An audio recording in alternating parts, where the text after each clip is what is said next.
At this time, I'd like to introduce the convener of the Lexington League of Women Voters, Margaret Copey. Thank you, Charles. Today's program is featuring Melissa Batiste, Director of Recreation and Community Programs for the town of Lexington. She will provide an update on programs, services, capital plans, and reopening plans for 2021. All league forums are free and open to the public, and this is being recorded and will be available on LexMedia, so you can check their on-demand schedule for this event. And with that, I'd like to turn the meeting over to Melissa. Melissa. Good morning. Thank you, Margaret. Thank you, Charles. Thank you for having me today. I'm going to share my screen so that I can bring up the presentation. So good morning. I am Melissa Batiste, the Director of Recreation and Community Programs here for the town of Lexington. Our offices are based out of the community center where we share the building with the Human Services Department. And the department offers year-round programs, activities, and services for residents and community members of all ages and all abilities. So today what I'll do is I'll share some of our traditional programs, give you some information on some of the things we've been up to in the past year and what we're looking forward to in the year to come. This picture here that you see on the screen is a picture of one of our first in-person programs that we were able to bring back during the pandemic of summer of 2020. And you'll see the social distancing and everyone wearing their masks. And I think that really captures what our summer of 2020 really was. And we were really proud to be one of a few camps in the area that were able to reopen through hard work from staff and great support from our other town agencies, such as the health department and the town manager's office and the recreation committee. So a few things today we'll talk about is we'll meet the team so you can get a sneak peek at everyone behind the scenes who make everything happen here at Recreation. We'll talk a little bit about our spring and summer programs scheduled, some reopening plans and things that we're looking ahead for this year, and then things to look forward to. What you'll see on the left is the brand new center track and field complex that was opened last July, another project that continued throughout the pandemic, and we're so grateful that we were able to continue that construction because, as you know, our parks and open space system has been really a safe haven for many people to go during the nice weather to get some fresh air and socialize and feel safe, as well as, you know, maintain their healthy lifestyles. So if you haven't been down to the center track yet, please go down and take a look and enjoy. That was a project funded largely in part through community preservation funds, and we're really happy about that. And we were recently recognized by the Massachusetts Recreation and Park Association and received their 2021 annual award for design of a facility in excellence. So that's something Lexington should be really proud of. So here's our team. There's myself. Going from left to right, Christine Dean is our Community Center Director. And to the right of Christine, well, to your left, I guess, is Thomas Romano, our Youth and Family Program Coordinator here at the Community Center. Next, we have Peter Coleman, who is our Assistant Director of Recreation, and Hayato Saramaki, who's our Recreation Supervisor. Kate DeAngelis, who is our Therapeutic Recreation Specialist. And at the bottom of row is our admin team. We have Melinda Spencer, who's our Administrative Manager, Ann McKean, our Department Assistant here at the Community Center, Sherry Robinson, and Lisa Aboyan, who are our Administrative Assistants. And so together, these are all the folks that make everything happen. I'm really proud of the team that we have, and really this past year was very challenging, as we all know, but they rose above and beyond, and we have so many great programs and activities and new services that were created out of the fact that the building was closed here at the community center, and many of our amenities remained closed last year, like the swimming pool and the reservoir. So you know, kudos to them. And so anytime you see a program guide, an alert, one of our staff, someone's behind the scenes, either paying the payroll, paying the bills, processing the revenue, meeting those folks out on the parks and playgrounds, training staff and volunteers. So, so I just wanted to make sure that you were aware of our full-time team here at the department. So one of the things that we do every year is we produce a seasonal program guide. This is the cover of our spring 2021 guide. One of the impacts to our department from the pandemic was that with the loss of all of our revenue during the March through June months of 2020, it significantly impacted the Recreation Enterprise Fund, which is predominantly self-supporting. Of all of those staff that you saw on the screen, 3 are supported through tax levy. Everyone else, including all of their benefits and overhead and all of the expenses associated with the department, are run through the Enterprise Fund. So in order to get through fiscal year 20 and FY 21, we had to make some really difficult decisions, including furloughing staff, eliminating 2 part-time positions, reducing some services that were difficult to make. And one of them was the printing and mailing of our program guide to every resident 4 times a year. So we do still produce the booklet. We have it online, and we've really put a lot of effort into our digital marketing, as well as introducing new ways to market, such as the large poster boards being put on A-frames at different parks and at different spots throughout town that might get more visibility than in the past. So this spring, that picture there is one of our martial arts classes in the front of the mansion at the community center. We've been able to really take advantage of the grounds here at the community center during all of 2020, and now with the guidelines relaxing a little bit more, even more opportunities. So a lot of our fitness classes and youth programs were able to move outside, while many of our 60+ fitness classes remain on Zoom. And one of the great things that came out of this was that we've had over 400 participants per week participating in health and wellness classes via Zoom throughout the pandemic, which is fantastic. So that was really exciting. Some of the other things that we've been able to do was we've reintroduced some of our drop-in programs. So just yesterday, cornhole returned to the community center. That was something that always took place inside, but that took place out back by the sensory gardens. So lots of different things are going on here. Another outcome from the pandemic is that we have been partnering with one of the small businesses in town, a yoga studio, who was unable to offer the programs inside based on the capacity. So that yoga studio has been using Parks and Open Space since last summer to provide outdoor programming as in an effort to keep the business going and keeping their clients engaged in activity. So this spring they've been using the LA here at the community center, which the LA is the space in front of the mansion that goes straight down towards the museum, and it's the tree lines, and it's a beautiful space to have a yoga or a very quiet meditation type program. So lots of things going on this spring. Also, the spring season brings the opening of our Parks and Open Space. So I'm not sure if you're aware, but with the fall programming and what was allowed to open, several athletic programs were not able to take place in the fall during a traditional fall season. So the Massachusetts Athletic Association came up with a Fall 2 season, which was held February 22nd through April 22nd, which moved traditional sports like football and soccer and some other programs to take place during those months and weeks. And so that's typically when our fields are closed and they're not used. So together with the athletic department and our stakeholders in youth and adult programs here in town, we worked together with the Public Works Department to make sure that we were able to accommodate the fields for practices and some games for the different organizations.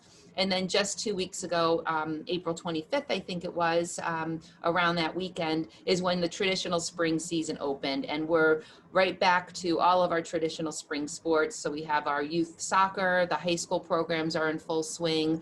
We have lacrosse going. We have all kinds of adult softball, co-ed, male, female, all types of things. So you'll see all of the parks and open spaces really thriving with, and it's exciting to see everyone back out using them the way they were intended. So I encourage you to take a look at that and see what we've have going on.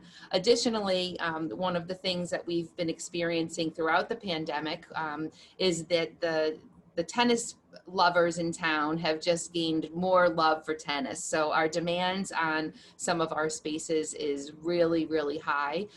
Tennis and golf have been two of the most in-demand activities that we've had from last spring, when both of those amenities and resources were able to reopen. Golf has been fantastic. It's, you know, naturally socially distanced. It's outside. You can walk, you can use the cart, all types of things. And tennis and pickleball have been a really great place for people to go and practice, meet with friends, and do doubles or single play. So that's an overview of our spring of 2021.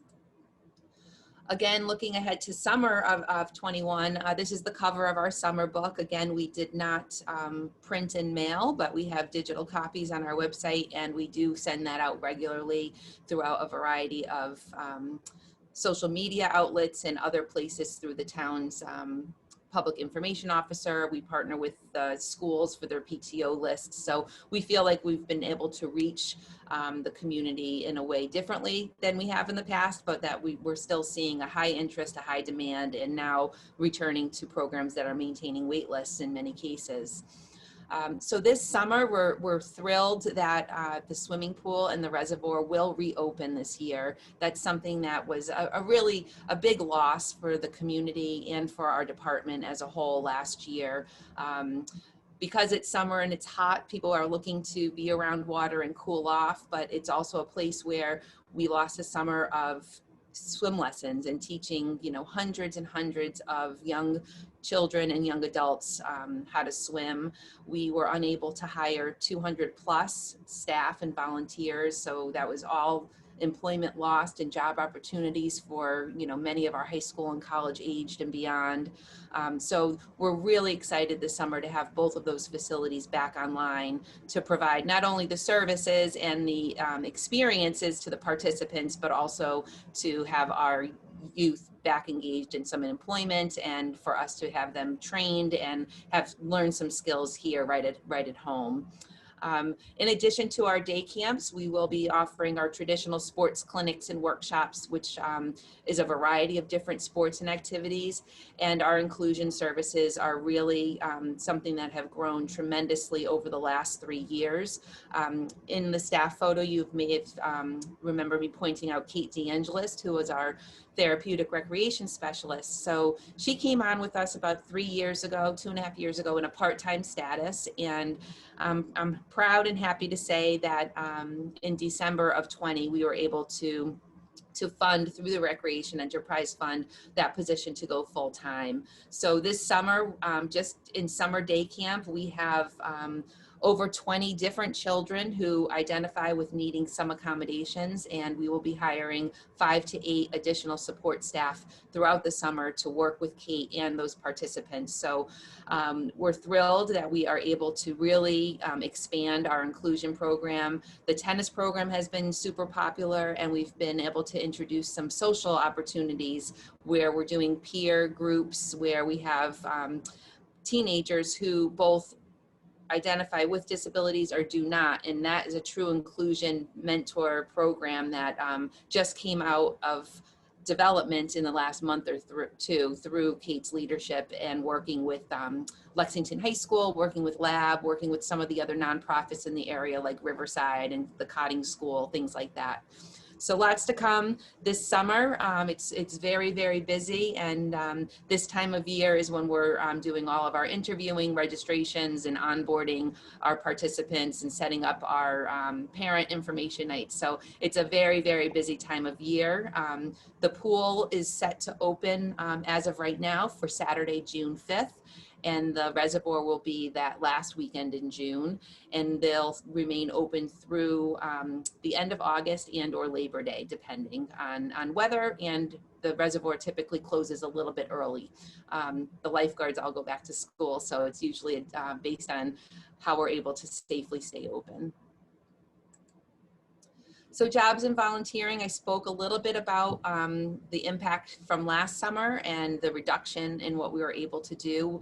We shifted many of our frontline staff that are full-time here at the community center and in the recreation department to actually delivering those programs. So for an example, instead of hiring a summer supervisor or a day camp director, we had Tom, Hayato, and Kate filling those roles. And that was for a variety of reasons. Many of it was based on the budget and what we were able to do, as well as the training and the responsibility for adhering to the COVID guidelines above and beyond our health department certifications. This booklet is on our website. Right now we're finalizing job placements for this summer and beginning our interviews for our volunteers. And in addition, one new thing that we'll be offering is a new CIT program, which is a counselor in training program. The American Camping Association recently awarded Kate DeAngelis through the inclusion program a $44,000 grant for over 3 years to implement an inclusive counselor and training program. So we're thrilled to be opening that new program up, and we'll be accepting 4 students per week throughout the summer for up to 16 different children to participate in that counselor and training program. And that will be partnering with the school department at Lexington High School, their program for the job placement for the students who graduate but then stay within the school system for 3 more years up till they're 22. So this is a really exciting next step in inclusion for the town. So Aquatics, there's a picture of the pool. If you've gone by the pool recently, you'll see that it's bustling with pre-season preparations. The splash pad pieces have been put up, so you'll see the palm tree and the moving buckets are in place and ready to go. The covers are off. The pools are being filled, the water is being balanced, and all of that. The lifeguard chairs and the diving board, everything's being put in place. The winter de-winterization of the building is underway. And so on or about May 15th is when we will start bringing our staff on site to start doing our pre-season staff trainings and in-service with preparation for opening that first weekend in June. And the reservoir is going to open this summer. It was scheduled to be closed during 2020 prior to the pandemic closing many of our facilities because of a capital project that was funded through community preservation during the, I guess it was the annual town meeting in 19. So that project came in significantly over budget. So we're working, when I say we, the town, recreation, Department of Facilities, Department of Public Works are working on alternative approaches to have that project come within budget and still following the scope. So we will be hoping to go back out to bid this fall. And with that, we did not want to leave the facility closed another summer with the idea that ideally it will be under renovation next summer. So we will be opening that reservoir beachfront, and it'll be another outdoor space for families to enjoy this summer during the warm weather months. So we have a new point of sale system. It's called myrec.com. This was something that we had been talking about for a couple of years. It went live in November of 2020. A very huge undertaking to change a point of sale system, if you can imagine. So we were, prior to that, we were with Peak Software, which was known by Sportsman, and we were with them for probably about 10 years. And based on the use and the growth of the department and our shared use of the point of sale system with the Human Services Department here at the community center, we really outgrew the capacity and abilities of the Sportsman program. So through our administrative office, Melinda Spencer led that project, worked closely with our information technology department, and we narrowed it down to a few different softwares, and then staff did some testing, and we balanced it for what would be the best for us in the long term as we streamlined and centralized our customer service abilities with human services, the community center, for the recreation department at large, at the swimming pool. And most recently, we have rolled in some ability to assist the conservation department with some of their sales that they are now doing through increased programming with their gardens as well as their pollinator kits. And we're really looking forward to increasing our partnership with conservation around programming. So I think it's a real boost to the community to have one login to go to register for several things. I know myself, I have so many logins and passwords, I can't keep track. So at least this narrows it down a little bit for community members. But it's been fantastic. If you have not created your new account, you can give us a call and we can help you do that, or you can do it online yourself. There's step-by-step directions on how to do that. So I encourage you to check out that new point of sale system. And because the facilities were closed, it allowed us to launch that system a few months earlier than we anticipated, because some of our administrative staff were able to focus on the migration of information and really building the behind the scenes portions of it. So we're really excited about that program. So things to look forward to. I know this year we're really looking forward to getting back to as close to full capacity as possible. Last summer, for an example, when we reopened in-person summer programs, we had about 20 children to 40 children per week. This year, we are going to be going up to 60. We had thought we'd be at 40, but the wait list is already beyond 60. So we will be going up to 60 children per week in camp. And then we look to have 15 to 20 per week in our sports and clinics, in addition to the 2 aquatic facilities and golf being open. The next big piece to the puzzle is getting the community center open. We do have many programs that are taking place outside of the building here on campus, in addition to some very creative thinking and monthly pop-up programs and grab and go events where residents and community members can come by and pick up their bag of treats, or the arts and crafts projects, or the scavenger hunt materials that we set up throughout the conservation and park spaces. And it's a really great family event for every month with a different theme that's actually paired up with some of the other national monthly awarenesses. So in April, we also did Autism Awareness Month and Parkinson's Awareness Month. Another month it was, we recognized some of the heart healthy with the American Red Cross. So really trying to make this widespread, very, inclusive with all of the different things that go on every month. And that program, the monthly pop-up program, was funded through a China 15 grant, which we were really happy to get there.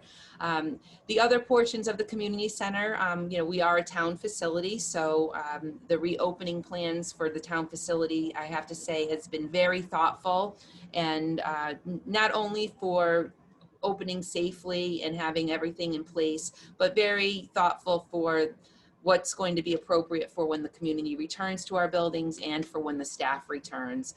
Our full-time staff have remain at 50% in-person working, so they will be coming back to 100% in-person working as of July 1st. And once everyone is acclimated to being back in the building together in our workspaces at 100%, then we will be moving towards reintroducing some in-person programs here in the building.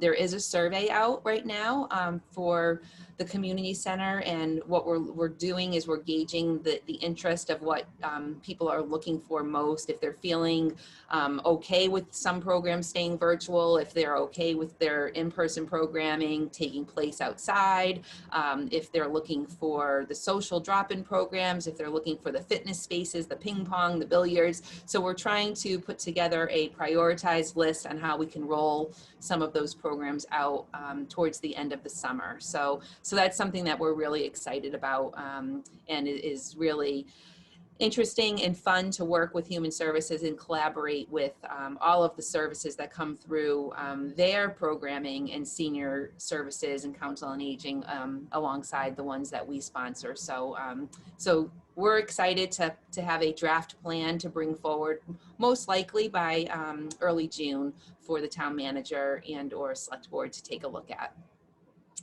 Some other things to look forward to are our capital projects that have remained and continue strong.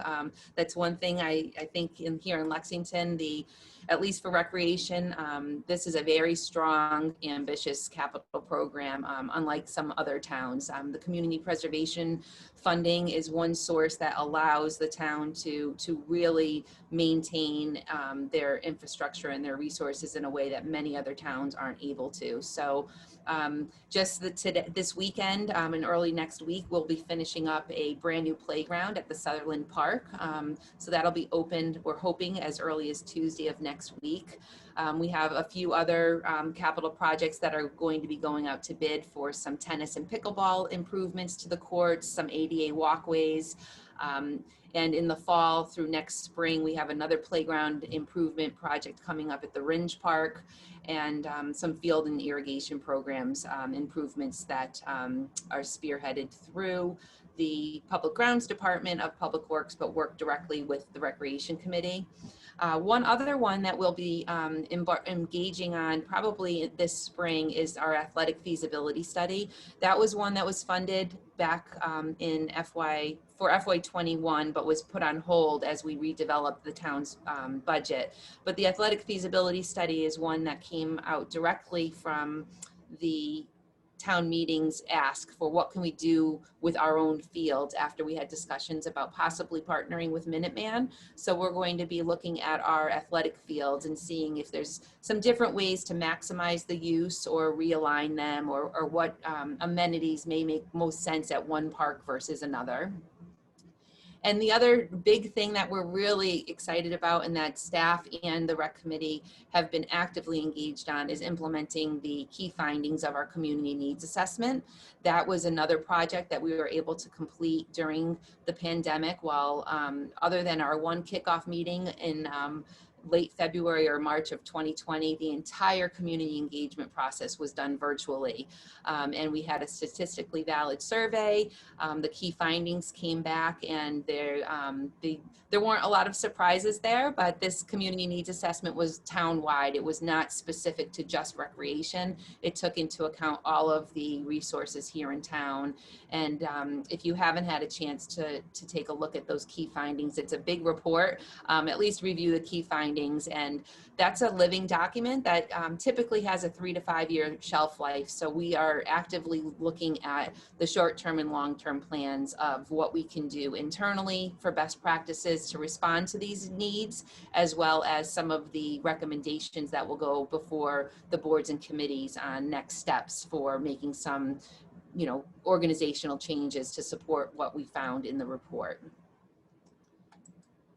So here are the resources that I had mentioned. The first one is our capital projects. Our website does have a link where we update our active capital and add photos, and we do status updates on the timeline, so you'll have an idea of what's going on there.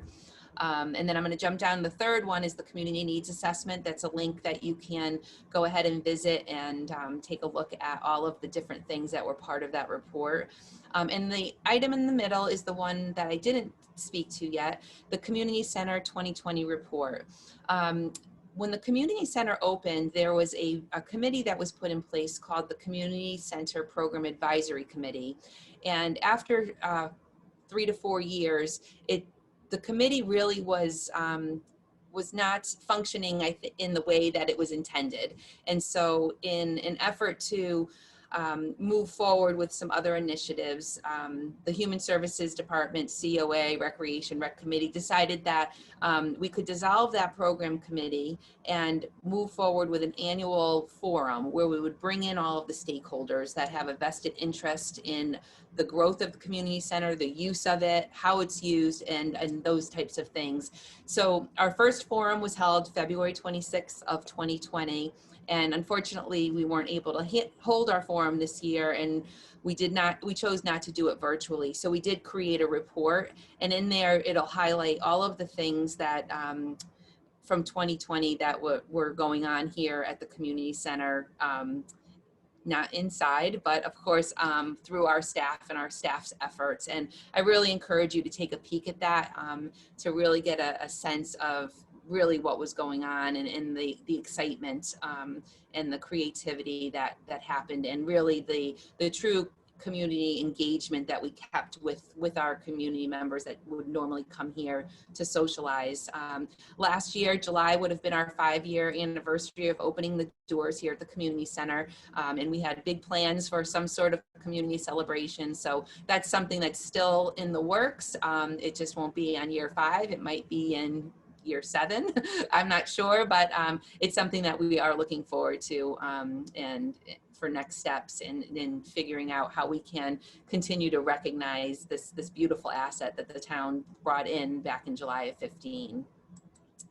So with that, my contact information, my email, and our web link is there. And at this point, I can open it up to any questions. I know I shared a lot of information, and if there's something I did not speak to or talk about, please let me know. I'm happy to answer any questions.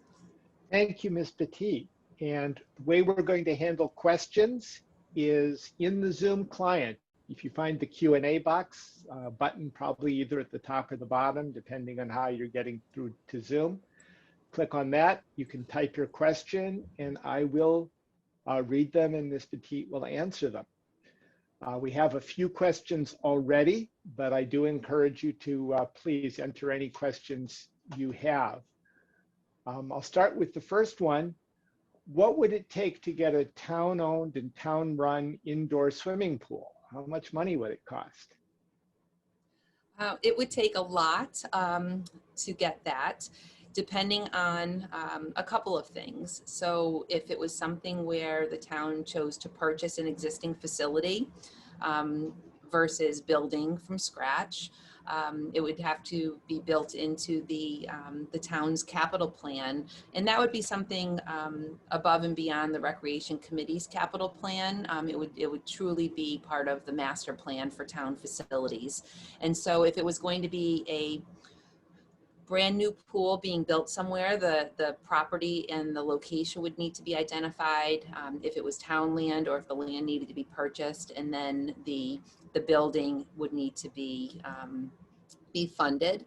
It would also need to have a department operate that, and if it was the recreation department, it would need to determine how those costs would be supported, and how, what users would use it for memberships. Typically, swimming pools do not make money, especially when they partner with many groups that either don't pay to use or have very nominal fees.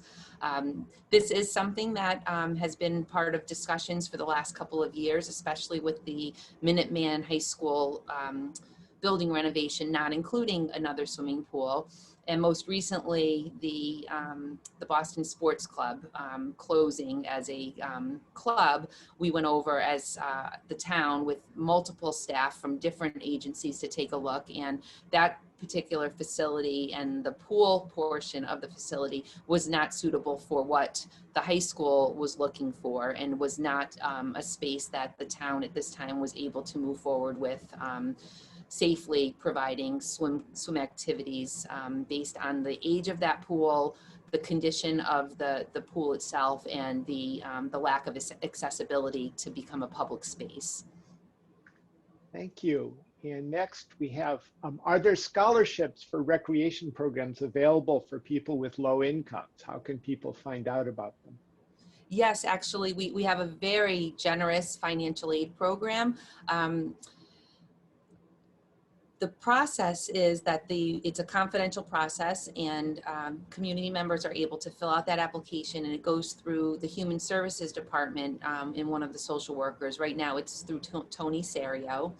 Tony processes all of that confidential information, verifies the need, and it identifies with the family what types of programs they're looking for their family members, whether it's the children themselves, aging parents, or family members who might be living with them. And then Tony works with our staff to secure those spaces in the program. And then he'll recommend what the financial aid award should be. So some families are able to afford 50%. Some families are afford to, to pay 75%, or some families can't afford to pay any of that. And so through a combination of sources, we have the Recreation Gift Fund, where we have a small amount of scholarship money that we collect through the point of sale. So when you're registering, it will say, would you like to donate to the Recreation Scholarship Fund? So we usually collect, you know, $1,000 to $1,200 a year through that effort. We also will award through the Enterprise Fund as a loss of revenue, just because of the importance of having the participation.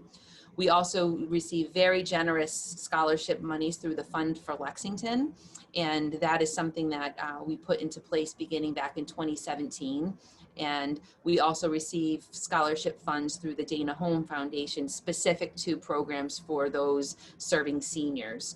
So collectively, we probably have somewhere around $15,000 to $18,000 to award in scholarships every year. And during 2019 and 2020, we awarded almost 100% of that, even with being closed. So if there is someone who does have a need, please don't have them, please encourage them to contact Human Services or someone else they might feel more comfortable on the team, because that's really one of our goals. We really want to make sure anyone is able to be engaged regardless of their ability to pay. Thank you. Margaret Copey has a question, our convener. Margaret? Hi, thank you. Actually, it's a multiple part question, but it all has to do with playing fields. First of all, with the relocation of the farmers market during the Center Street project, I understand are going to be using the football practice field. That's correct, yes. And how does that impact programming for the schools, for example? Do you know? Sure. So we met many times with the rec committee and DPW and the schools when an alternate location was being sought for the farmers market. And the Worthern Road practice field will not be impacted as much as it may seem, although the high school does use that field during the spring and fall for supporting some of their programs like Ultimate Frisbee or the football program. With the farmers market starting so late into June, and then the summer months, of course, they're not using that field at all. The biggest impact was really relocating the football program on Tuesdays, and that was something that the athletic director was able to do with the other spaces available at the Center Rec complex.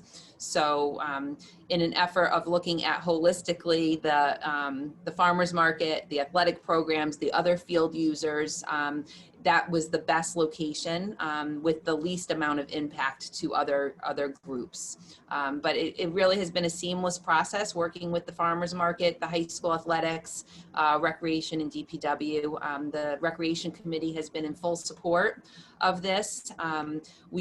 When they did approve the use of the field, it is with the understanding that the project taking place on Mass Ave would impact the farmers market for possibly 3 seasons. So the farmers market will come back every fall for a review, and we need to renew that permit annually, although the assumption is that it will be for the 3 years. Thank you. I was wondering about that when I heard that. 2 more questions. One is, in general, is the recreation department in charge of all the playing fields, even at all the schools in town? The recreation department manages and permits all of the fields. The public works department maintains them.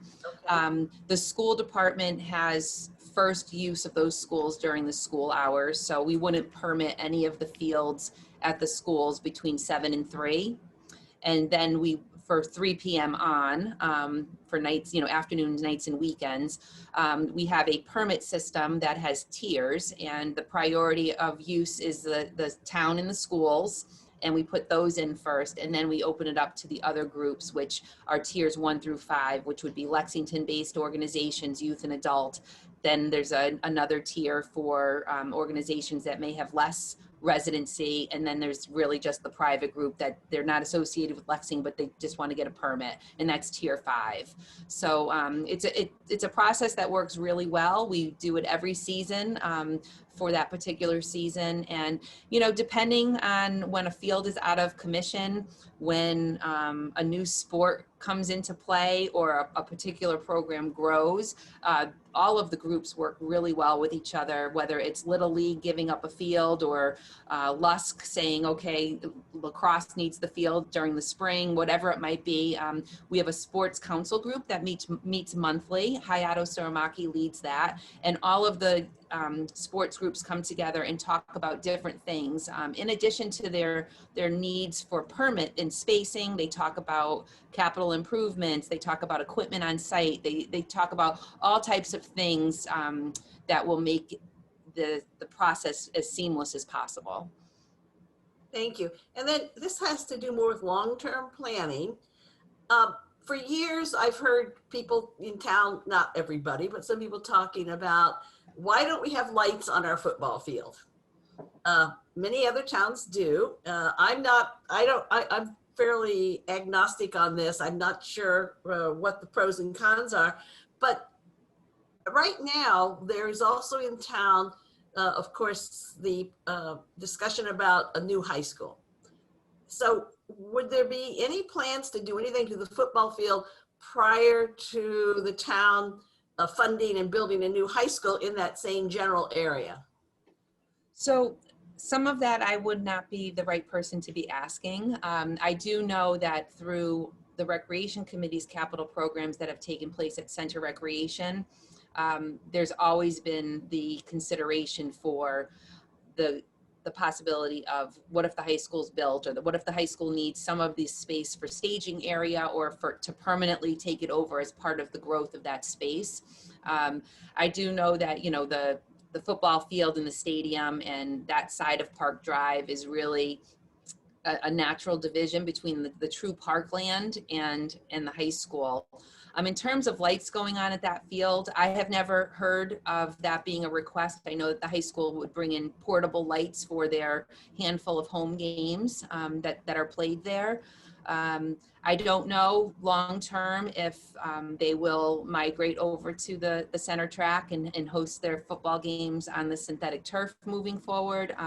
You know, I think there's so many unknowns about the high school build, location, size, where, you know, all of those types of things, but it is something for that entire campus, whether it's on the Center Rec Park portions or over at the school building side, that it's always part of the conversation about, okay, but if we're going to do this, what does that mean? And for an example, when the center track project was underway for replacing that track, and there was a lot of discussion on whether or not to invest in that asset. And the track was in such terrible condition that if we did not do something, we would have had to remove it because of safety conditions. And then there wouldn't have been anything there for the 5 to 7 to however many years it would have taken to find out where the high school and when it was going to be built. So inevitably, the decision makers decided that, it's better to invest this money now to have a state-of-the-art asset that's safe, so that people can participate in, rather than waiting to find out 5 to 7 years whether or not we'll be replacing that, needing that space for build or what we'd be doing with it. So it is part of all of the conversations, if that helps to answer your question. Yep, thank you. Thank you. Thank you. And I do again encourage people to type their questions into the Q&A box. We do have a few more. Can you tell us more about the Inclusive Program Initiative? Sure. So we have a full-time certified therapeutic recreation specialist. And what that means is that you go to school for specifically for this. It's for community recreation. And you can also work in clinical settings like hospitals or, nursing homes, places like that. But for community recreation, it is really just an extension and an arm of our services, and it's someone who specifically focuses on our inclusion efforts. So, what Kate does at a year-round point, that now that she's here full-time, is at the point of contact when someone registers for a program, they are asked if they wouldn't be requiring any accommodations. And if they check that off, Kate's notified and she automatically sends them an intake form, reaches out to them and gets to know the family, whether it's the participant themselves or has a one-on-one interview with the family and the youth that's participating to better understand what they're looking for, if they're looking for engagement in sports or if they're looking for social opportunities. And then Kate is then able to pair that participant up into a program that will best suit them for a successful placement, but also be best prepared with our staff and volunteers for when they do come to the program. So we have participants, of all ages and abilities that have been joining our programs that had typically not been participating at all. So in her first year here, when she first came in, she did an inventory of our programs, and we had adaptive swim lessons, adaptive basketball, and adaptive tennis. We now are moving to a model where we do continue to have adaptive programming because there are some participants who require a higher and more specialized delivery of that program. But our goal really is to be able to have that participant participate with their peer at the same time, and we make those accommodations in advance so that the program can be successful for everyone. So that's something we're really excited about.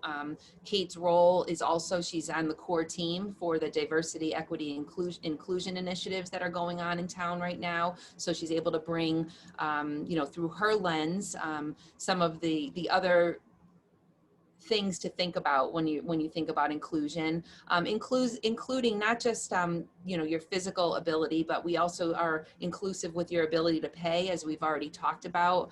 Inclusion in terms of how can we reach all of our population equally, in terms of the print, if we have in larger print, if we're being prepared for our facilities for the playgrounds and our capital projects. So she's really getting involved in a lot of different ways, and has really made a great impact on the community so far. If there is anyone who's interested to learn more about that, I really encourage you to reach out to me or to Kate directly, and she can speak specifically about what we have going on each season of the year. Thank you. And our next question is, are residents from neighboring towns able to use the recreation facilities? And if so, how? Sure. So we do have non-resident rates for many of our programs. So for an example, non-residents can use the golf course, non-residents can play tennis or attend some of our programs throughout the year, as well as visit the community center. The rate for a non-resident is typically a slightly higher, and we typically will have a later registration period for non-residents, allowing residents the first chance to secure their space. This summer, though, for an example, we are not allowing non-residents to purchase a swim pass at our facilities because of the guidelines and the limited ability with capacity. We wanted to make sure that the residents here in Lexington were able to maximize the hours that were open. And if that changes, if we find we have lots of open times, we can always adjust that. But typically, yes, at a higher fee and at a later registration date. Thank you. And that's what we have for questions. I'm going to give a minute for anyone who wants to enter a new one to do so. But please do it now, or we will wrap up. Well, in that case, not having any more questions, I'd like to once again introduce Margaret Copey, the League's convener, for a few remarks. Thank you, Charles, for organizing this Zoom session and monitoring it. Also, thank you, Melissa, for taking the time to talk to us today. It was very informative. I enjoyed it and learned a lot. This is our last First Friday until October 2021. Please check our website, lwvlexington.org, for further information. It'll be coming later in the year. And then please join us on Monday, June 7th at 7 p.m. for our annual meeting. We will feature Dr. William, I hope I'm saying this right, Muma, Emeritus Professor of International Environmental Policy and co-director of the Global Development and Environment Institute at Tufts University, speaking on Massachusetts forests are essential for meeting our climate goals. Are they up to the task? The link for this meeting is also on our website, lwvlexington.org. And thank you all for joining us today. And I look forward to seeing you at the annual meeting. And everyone have a happy Mother's Day. So long.